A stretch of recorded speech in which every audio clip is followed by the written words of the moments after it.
Veći deo ulja na platnu kojima se akademski slikar Ranko Vukiljić prvi put predstavio likovnoj publici u Vrbasu nastao je u dalekoj Australiji gde je umetnik sa svojom porodicom živeo 23 godine.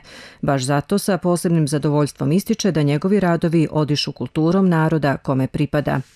Tako da se predstavljam večeras vašoj publici sa radovima koji imaju jednu autentičnost vezanu za ovo područje. Najiskreniji motiv i najiskreniji razlog zbog čega uopšte živim i postavim kao umetnik je veza sa mojim poreklom, sa mojom kulturom, običajem, tradicijom i navikama naroda kome pripadam.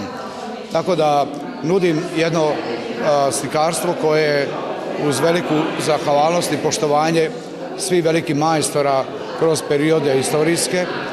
Ja sam izgradio vremenom svoju tehniku. Pristupačne teme i jasne poruke glavna su odlika slikarstva Ranka Vukiljića, koji kaže da ljudi, prepoznajući njegov jezik simbola, u njemu nalaze i svoje priče, što i jeste cilj umetnosti. Izložbu je organizovala muzejska zbirka.